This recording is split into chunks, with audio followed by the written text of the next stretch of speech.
نصلي ونسلم على رسوله الكريم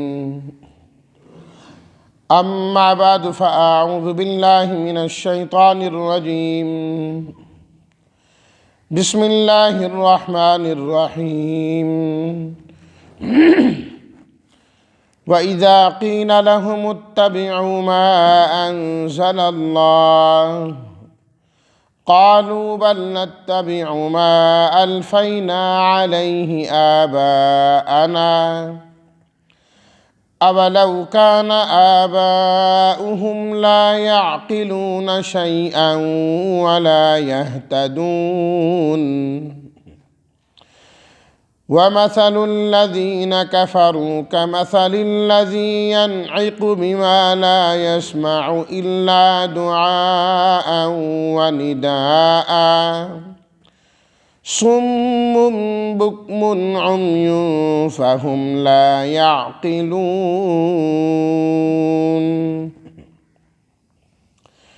صدق الله مولانا العظيم اللهم صل على سيدنا ومولانا محمد وعلى آل سيدنا ومولانا محمد وبارك وسلم۔ اور جب کہا جاتا ہے ان سے کہ تم اتباع کرو اس چیز کی جسے اللہ نے اتارا، تو وہ کہتے ہیں کہ بلکہ ہم تو اتباع کریں گے اس کی جس پر ہم نے اپنے آباء و اجداد کو پایا۔ کیا وہ اپنے باپ دادا کی اقتداء کریں گے اگرچہ ان کے باپ دادا نہ سمجھتے ہوں کسی چیز کو اور نہ ہدایت پر ہوں؟ اور مثال ان لوگوں کی جو کافر ہیں مثل اس شخص کے ہے ینعق، جو بلاتا ہے پکارتا ہے ان کو، جو کچھ نہیں سنتے سوائے بلانے کے اور چلانے کے،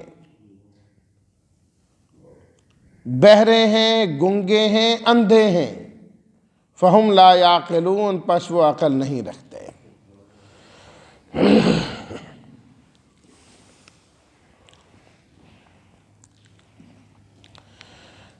پڑھی گئی ان آیات میں جو پہلی آیت ہے، اللہ تعالیٰ نے مشرکین کی ایک دلیل کی تردید بیان فرمائی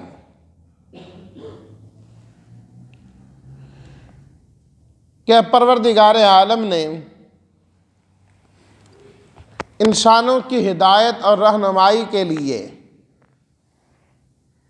کتاب نازل کی، قرآن مجید نازل کیا،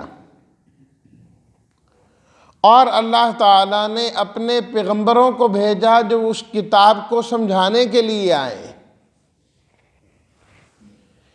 اس سے ہدایت کامل ہوئی اور مکمل ہوئی کہ ہدایت نامہ بھی موجود اور ہدایت نامہ سمجھانے والے بھی موجود، براہ راست اللہ کی طرف سے وحی کے ذریعے رہنمائی بھی کی جا رہی ہے۔ جب کوئی معاملہ پیش آتا ہے تو اسے حل کر دیا جاتا ہے۔ یہ ہدایت کا کامل سامان موجود ہے۔ چاہیے تو ان کو بھی یہ تھا کہ جب اللہ تعالیٰ کی جانب سے، وہ اللہ جو انسان کا خالق ہے، جس نے انسان کو پیدا کیا ہے، اسی نے راستے کی رہنمائی کے لیے جو نظام بنایا ہے اور پھر وہ امت کو سمجھایا ہے، اسے قبول کرتے۔ دیکھیں نا، ایک آدمی جس دفتر میں جاتا ہے کام کرنے کے لیے، ملازمت اختیار کرتا ہے، ان کے نظام کو بھی وہ تسلیم کرتا ہے، صرف اس لیے کہ میں اس دفتر کا ملازم ہوں، میں نے تنخواہ لینی ہے۔ جو ان کا قانون ہوگا، جو ان کی ٹائمنگ ہوگی، سب کی پابندی کرنا ہے۔ تو وہ اللہ جس نے انسان کو پیدا کیا، آیا اس کا کوئی نظام نہیں ہے، اس نے انسان کو بیکاری چھوڑ دی ہے، جو چاہے کرتا رہے، جس طریقے سے چاہے کرتا رہے۔ افحسبتم انما خلقناکم عبثا، اللہ تعالیٰ فرماتے ہیں کیا تم نے یہ سمجھ لیا کہ اللہ تعالیٰ نے تمہیں بیکار پیدا کی ہیں، کوئی تمہاری زندگی کا مقصد نہیں ہے؟ نہیں، ایسی بات نہیں ہے۔ فرمایا اللہ نے حق کے ساتھ بنایا، اظہار حق کے لیے سب کچھ بنایا۔ حق کیا ہے کیا نہیں، اللہ نے وحی کے ذریعے، نبیوں کے ذریعے، کتابوں کے ذریعے اس حق کو واضح کیا ہے۔ ہر انسان کی ذمہ داری ہے کہ وہ اس حق کو قبول کرنے والا ہو، اللہ کی طرف سے جو نازل کیا گیا ہے اسے قبول کرنے والا ہو۔ لیکن یہ مشرکین اس حق کو قبول کرنے کے بجائے اس نظام ہدایت کو قبول کرنے کے بجائے کہتے ہیں کہ نہیں، ہمارے باپ دادا جس روش پر چلے آ رہے ہیں ہم بھی اسی پر چلیں گے، ہمیں تو وہی قبول ہے، ہم اس سے ادھر ادھر ہٹنے کے لیے ذرہ برابر بھی تیار نہیں ہیں۔ وَإِذَا قِيلَ لَهُمْ، جب ان سے کہا جاتا ہے اتبعوا ما انزل اللہ، اتباع اس کی کرو جو اللہ نے نازل کیا ہے، جو اللہ نے نازل کیا ہے اس کی پیروی کرو، تو وہ آگے سے کہتے ہیں قالوا بل نتبع ما الفینا علیہ آباءنا، ہم تو اتباع کریں گے اس طریقے کی، ان چیزوں کی جس پر ہم نے اپنے آباء و اجداد کو پایا ہے، باپ دادا جو کرتے رہے ہم نے تو وہ کرنا ہے، ان کے ساتھ محبت ہے۔ اللہ تعالیٰ نے اس کی تردید بیان فرمائی، فرمایا باپ دادا کے راستے پر تو تب چلا جا سکتا ہے جب دو چیزیں موجود ہوں، نمبر 1 ہدایت اور نمبر 2 عقل اور سمجھ، یہ دو چیزیں موجود ہوں پھر ان کی پیروی کی جا سکتی ہے۔ ہدایت تو وہی ہے جو اللہ نے نازل کی ہے، اگر تمہارے بڑے، تمہارے آباء و اجداد ہدایت یافتہ تھے، ہدایت پر چلنے والے تھے، پھر تم ان کے پیچھے جاؤ، بالکل صحیح ہے۔ اور دوسرے نمبر پر اللہ تعالیٰ نے ان کو دین کی سمجھ اور عقل عطا کی، جس کی بنیاد پر وہ تمام چیزوں کو واضح طور پر سمجھتے تھے۔ مفسرین کرام نے لکھا کہ ہدایت تو یہ ہے کہ اللہ نے جو نازل کیا ہے انسان اس کو سمجھنے والا ہو، اور عقل کیا ہے، اللہ اس ہدایت نامے کی اتنی سمجھ عطا فرما دے کہ انسان اس کی روشنی میں دیگر وہ چیزیں جو اس ہدایت نامے میں کھلے الفاظ میں بیان نہیں کی گئی ہیں ان تمام کو سمجھنے والا بن جائے، سمجھنے والا بن جائے کہ اس لفظ سے کس بات کی طرف اشارہ ہے، اس سے کیا مقصد ہے۔ خود حدیث میں موجود ہے، نبی کریم صلی اللہ علیہ وسلم نے ارشاد فرمایا کہ یہ قرآن مجید جو ہے اس کا ایک ظاہر ہے اور ایک اس کا باطن ہے، ایک اس کا ظاہر ہے اور ایک اس کا باطن ہے۔ یہ ظاہری الفاظ، ظاہری ترجمہ، ظاہری مفہوم یہ ایک چیز ہے، دیگر جو اشارات ہیں وہ اہل علم ہی سمجھتے ہیں۔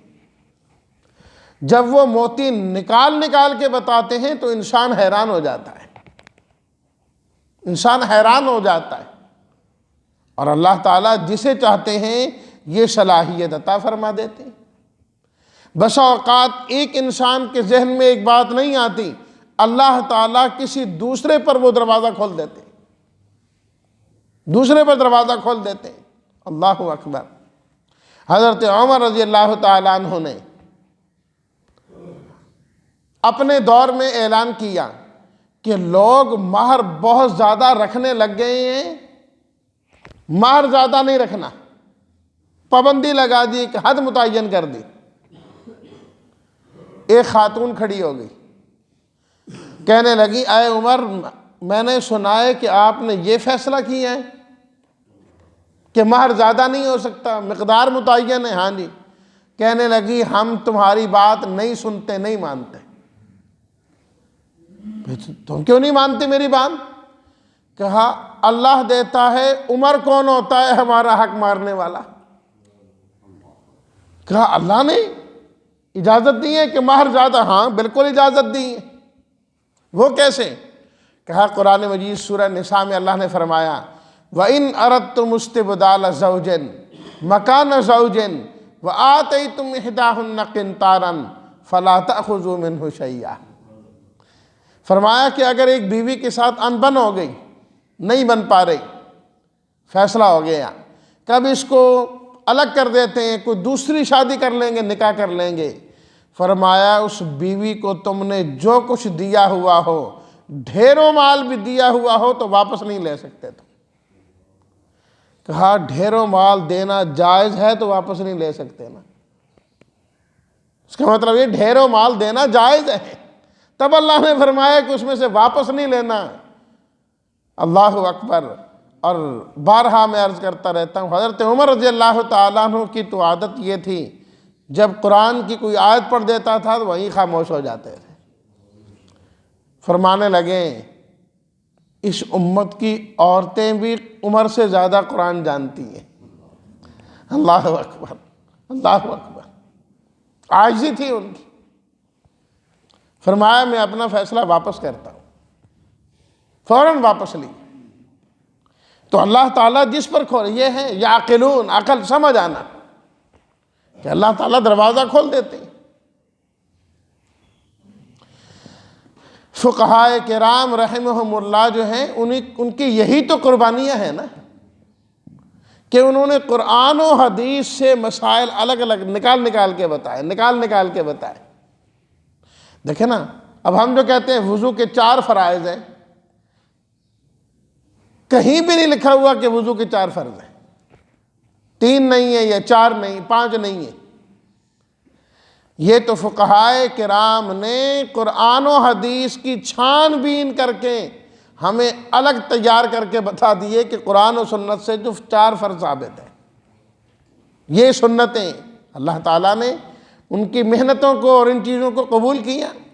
امام ترمذی رحمۃ اللہ علیہ نے اپنی کتاب جامع ترمذی کے اندر ایک جگہ ایک مسئلہ لکھتے ہوئے فرمایا کہ فقہا اس حدیث کے متعلق یہ فرماتے ہیں، اور آگے فرمایا وَهُمْ أَعْلَمُ بِمَعَانِ الْأَحَادِيثِ، فرمایا احادیث کے معنی ہم سے وہ زیادہ بہتر جانتے ہیں کہ الفاظ ہم نے یاد کیے، لکھے، امت تک پہنچائیں، ان کا صحیح معنی اور مفہوم فرمایا فقہائے کرام زیادہ جانتے ہیں، وہ زیادہ جانتے ہیں۔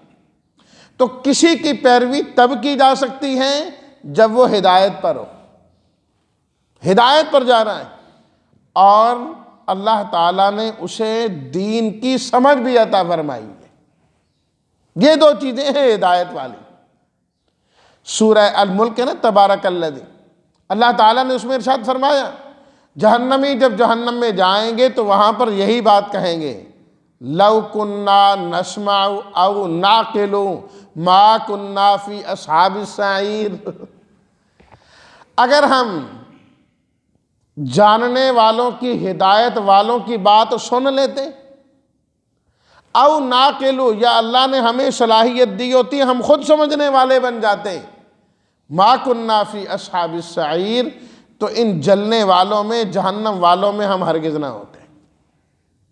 کہ ہم جو یہاں جہنم میں آئے ہیں اس کی وجہ یہی ہے، خود بھی ہم ہدایت قبول کرنے والے نہیں تھے، اور جو ہدایت یافتہ لوگ تھے ہم نے ان کی بھی کبھی نہیں سنی، ان کے بھی کبھی نہیں سنی، اس لیے یہاں آ کر پڑے۔ تو اللہ تعالیٰ نے تردید کی، اَوَلَوْ كَانَ آبَاؤُهُمْ لَا يَعْقِلُونَ شَيْئًا وَلَا يَهْتَدُونَ، ان کے باپ دادا سمجھتے ہی نہ ہوں، ان کو دین کی ہدایت کی سمجھ ہی نہ ہے، نہیں ہے، اور خود بھی ہدایت پر نہیں ہے، پھر بھی ان کی بات مانیں گے، یہ تو ہو ہی نہیں سکتا۔ کیوں؟ اس لیے کہ تمہارے باپ دادا وہ اپنی اولاد کی طرح انسانی تھے، جس طرح تم ان کی اولاد ہو، تم سے غلطی ہو سکتی ہے، تمہارے باپ دادا سے بھی غلطی ہو سکتی ہے۔ ایک آدمی اگر غلطی پر جا رہا ہے، اس کا یہ مطلب ہرگز نہیں ہوتا کہ وہ اگر فوت ہو گیا، وہ اس دنیا سے چلا گیا تو غلطی سے مبرہ ہو گیا، اس کی بات ایک حجت بن گئی، اس کی بات ایک دلیل بن گئی۔ نہیں، غلط بات غلط ہے، چاہے وہ زندہ ہے تب بھی غلط ہے، اس دنیا سے چلا گیا تب بھی غلط ہے۔ دنیا سے جانے کے بعد اس کی غلط بات درست نہیں ہو جاتی۔ کئی لوگوں کو یہ ہوتا ہے، ہمارا والد فوت ہو گیا، ہمارا دادا فوت ہو گیا، اس نے ہمیں کہا تھا کہ یوں کرنا، وہ یوں کیا کرتا تھا، ہمارے دادا نے کیا، ہمارے باپ نے کیا، ہم بھی کریں گے۔ یاد رکھیے، اگر وہ باپ دادا قرآن جاننے والے اور قرآن کے مطابق فیصلہ ہے، بالکل ٹھیک ہے، مانتے ہیں۔ حضرت یوسف علیہ الصلاۃ والتسلیمات نے سورہ یوسف میں ہے، جیل کے اندر جیل کے ساتھیوں کو واعظ کرتے ہوئے فرمایا، وَاتَّبَعْتُ مِلَّةَ آبَائِي إِبْرَاهِيمَ وَإِسْحَاقَ وَيَعْقُوبَ، میں اتباع کرتا ہوں اپنے آباء و اجداد کی، حوالہ دیا۔ تو اس واسطے قرآن مجید کی اس قسم کی آیات کو دیکھ کر اس بات کی تردید ہرگز نہیں کرنی چاہیے کہ اگر باپ دادا ہدایت والے تھے، دین والے تھے، قرآن و سنت والے تھے، ان کا حوالہ دینا یہ کوئی بری بات نہیں، نہ اس آیت میں، اس قسم کی آیتوں میں ان کی تردید ہے۔ یہ لوگوں کی غلط فہمی ہے کہ وہ ان جیسی آیات کو لے کر یہ سمجھتے ہیں کہ شاید بڑوں کی بات ماننا ہے ہی شرک ہے۔ دونوں طرف افراط تفریط ہے۔ اعتدال والا راستہ یہی ہے جو قرآن مجید کی اس آیت سے خود واضح ہوتا ہے۔ اللہ نے تردید کرتے ہوئے دو لفظ فرما دیے، اولو کان آباؤہم لا یعقلون شیئا ولا یہتدون، عقل سمجھ نہیں ہے، ہدایت نہیں ہے، اتباع اور پیروی بالکل نہیں ہو سکتی۔ اور اگر عقل و سمجھ دین کی اللہ نے عطا فرمائی ہے، دین کا فہم عطا فرمایا ہے اور ہدایت اس کی عطا فرمائی ہے، پھر باپ دادا کا حوالہ دینا یہ نبیوں کا طریقہ ہے، انبیاء کرام علیہم الصلاۃ والتسلیمات کا۔ تو اس لیے فقہائے کرام نے، ائمہ مجتہدین نے جو مسائل اور یہ جو چیزیں بتائی ہیں وہ اپنی عقل سے نہیں بتائیں، سمجھ سے نہیں بتائیں، ان کی بات ماننا، ان کی ماننا نہیں، اصل میں قرآن اور حدیث ہی کو ماننا ہے۔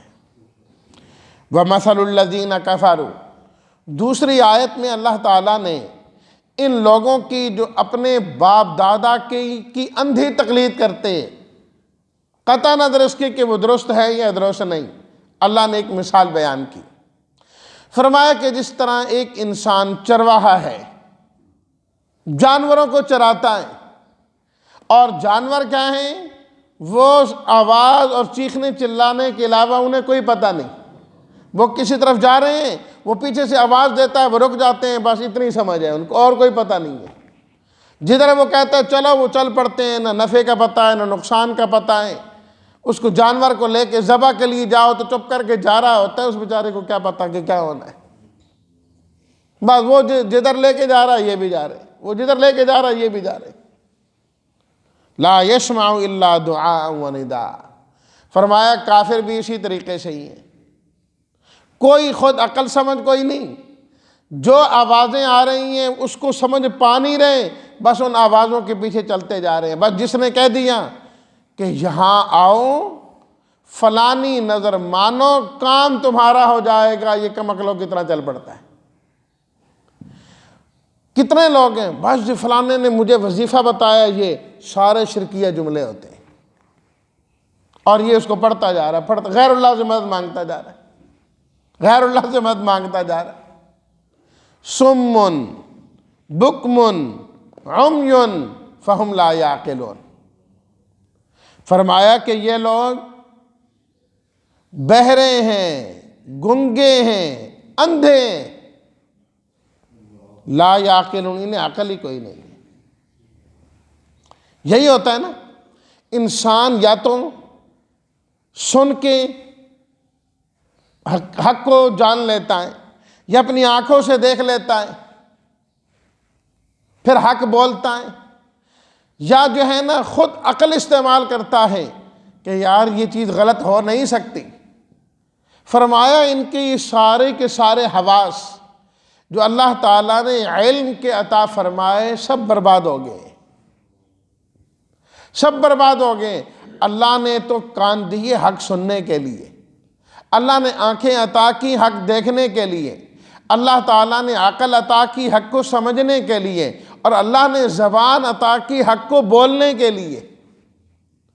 اگر حق کا سننا نہیں، دیکھنا نہیں، سمجھنا نہیں، بولنا نہیں، فرمایا یہ انسان کتنا ہی بولتا رہے ہم اور حق نہ بولے، کتنا ہی سنتا رہے پر حق نہ سنے، کتنا ہی سوچتا رہے پر حق نہ سوچے، ہمارے نزدیک یہ گنگئی ہے، یہ بہہ رہی ہے، یہ اندھائی ہے، کم عقل ہی ہے یہ، کیونکہ جس مقصد کے لیے انہیں یہ چیزیں عطا کی ہیں وہ تو ان میں ہے ہی نہیں۔